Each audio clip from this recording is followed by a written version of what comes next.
Quantos aqui já ouviram essa frase? Ah, chama o pastor para resolver. Não, só o pastor pode fazer isso. Não, pergunta pro pastor. Muitos usam essa frase para fugir de responsabilidades importantes. Hoje eu quero te dizer que você também é um pastor.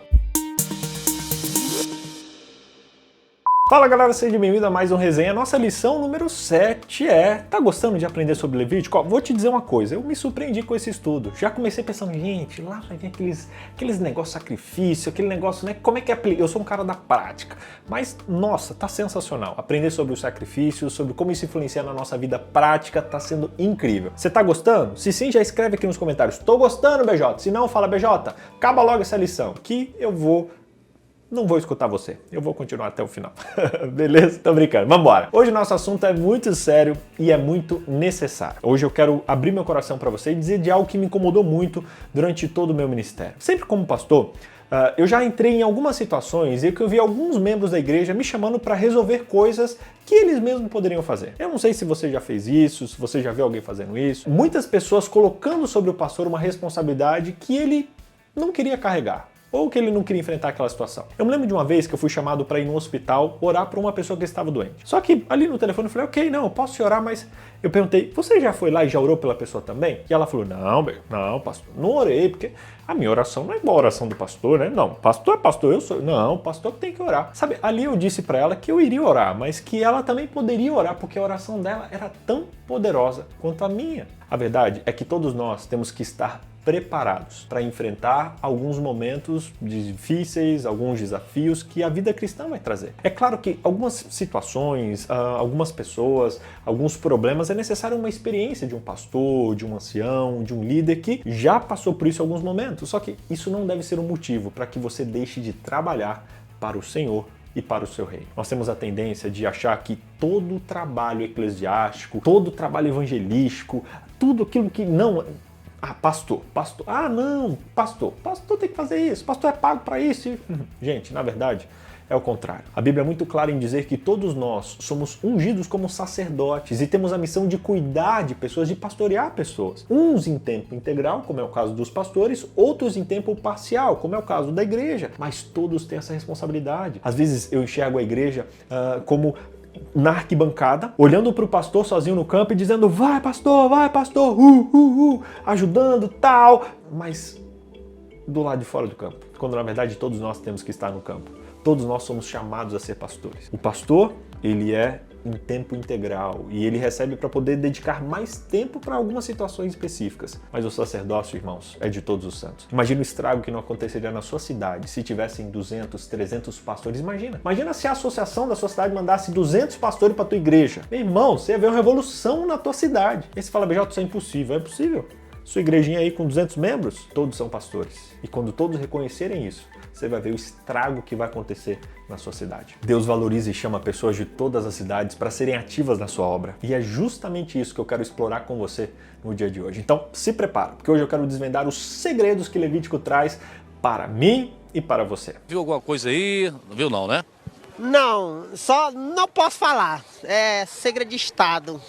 Em Levítico 8, a gente vê que Deus está realizando um evento super importante, um evento essencial, que é a ordenação de Arão e dos seus filhos ao sacerdócio. Gente, na antiguidade era mais ou menos assim. Apenas alguns eram separados para esse serviço, mas depois da cruz, todos nós temos esse privilégio e essa responsabilidade. A cruz, ela nos tornou sacerdote, deu a chance de vivermos o sacerdócio de todos os santos. Todos nós, independente de idade, independente de classe social, independente de qualquer coisa, somos chamados para sermos ativos na obra de Deus. Isso não é incrível? Agora, sendo sacerdote, nós temos também algumas responsabilidades. Os sacerdotes na Bíblia, eles faziam algumas coisas, como liderar a adoração, interceder em oração pelo povo, ensinar a palavra de Deus, responder às perguntas do povo e, acima de tudo, eles eram exemplos de santidade na vida cotidiana. E sabe de uma coisa?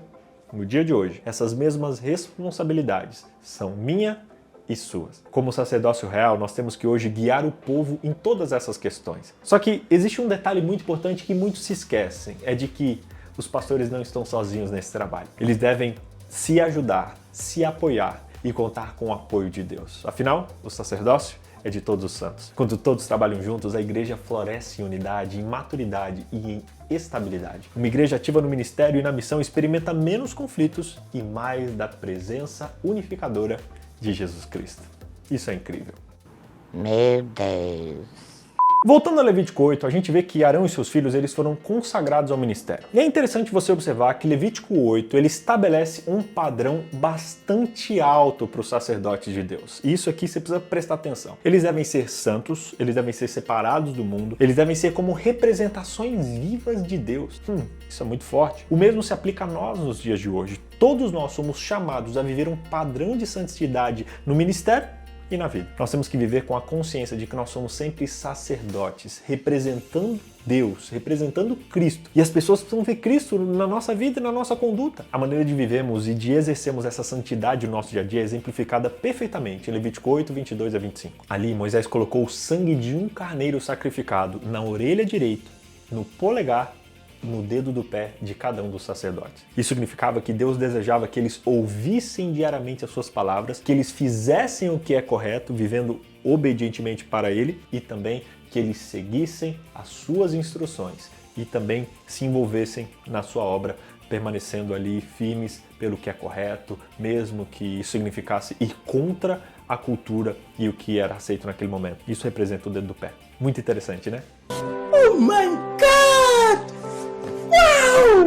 Mas sabe, o livro de Levítico ele nos ensina que existe uma característica da vida santa dos sacerdotes que é a mais importante de todas. Qual é, BJ? Humildade e dependência de Deus. A gente não pode fazer isso sozinhos. Não podemos ser pastores, sacerdotes, cuidadores de pessoas sem Deus. Arão e seus filhos, eles receberam todos os dons necessários para o ministério de Deus. Nada vinha deles, tudo era de Deus. Isso foi ilustrado lá no capítulo 8, onde Deus ordena que eles fossem lavados, vestidos, ungidos e purificados por outras pessoas, tudo para enfatizar que eles dependiam não das suas forças, mas de Deus. Todos esses rituais de Levítico 8, eles apontam para a obra de Jesus Cristo. Jesus cumpriu todos eles, todos os desejos divinos. Ele ouviu a palavra de Deus, ele fez o que era reto e ele seguiu as instruções do seu Pai. Isso é muito poderoso. Sabe, galera, Deus ele nos chama e nos capacita para cada uma das nossas necessidades. Se ele te chamou para exercer o seu sacerdócio no mundo, não tenha medo. Ele vai fazer toda a obra necessária em você e através de você. No Éden, Adão e Eva perderam sua conexão sacerdotal com Deus, mas no Calvário,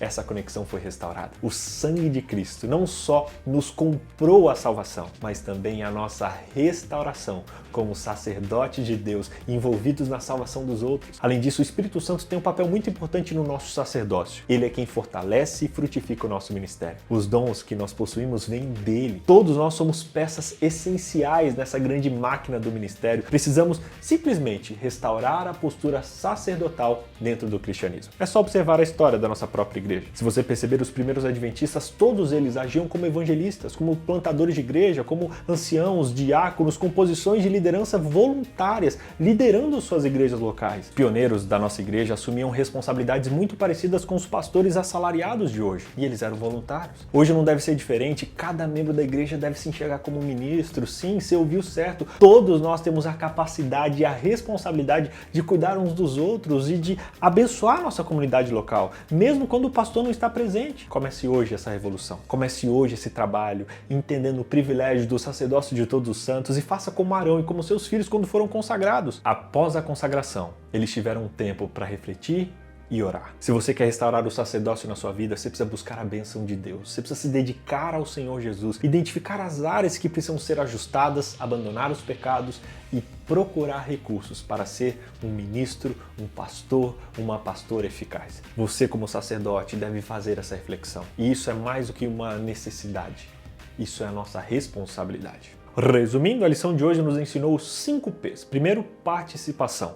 Todos os membros da igreja têm a responsabilidade de praticar e participar ativamente da obra de Deus, não apenas o pastor. Cada um é chamado a ser um pastor na sua própria maneira. Segundo P, preparação. Todos os cristãos devem estar preparados para enfrentar os desafios que a vida cristã trará. Isso inclui estar disposto a assumir responsabilidades, a enfrentar situações difíceis e buscar em Deus a sabedoria para resolvê-los. Terceiro, privilégio. Todos os cristãos, independente da idade, são chamados a serem ativos na obra de Deus. Isso é um grande privilégio concedido a todos nós pela cruz de Cristo. Quarto P, padrão. Todos os cristãos são chamados a viverem um padrão de santidade no ministério e na vida. Isso significa ouvir a palavra de Deus, fazer o que é certo e seguir as instruções de Deus, como a gente viu no exemplo do sangue na orelha, no polegar e no dedo do pé. Quinto, poder. Deus nos capacita e nos dá poder para cada uma das nossas necessidades. Se Ele nos chama a exercer o nosso sacerdócio no mundo, Ele fará toda a obra em nós e através de nós. Portanto, não tenha medo. Confie no poder de Deus e na orientação que Ele vai conceder a você. Que Deus te abençoe. Que você seja um pastor na sua vida, na sua igreja local, no seu local de trabalho, na sua escola, na sua rua. Que o mundo seja abençoado pelo seu ministério e que Jesus possa voltar logo como fruto do reconhecimento de uma igreja que não apenas tem um pastor a cada 100 pessoas, 200, 300, mas que tem 200 pastores para cada pessoa que esteja necessitando de Jesus. Entenda isso. Você é um pastor, você é um ministro, você é um sacerdote. Se você entendeu isso, escreva aqui embaixo, eu sou pastor, nos comentários. E vamos, a partir de hoje, começar a nos portar como pastores de todos os lugares que a gente frequenta. Até semana que vem.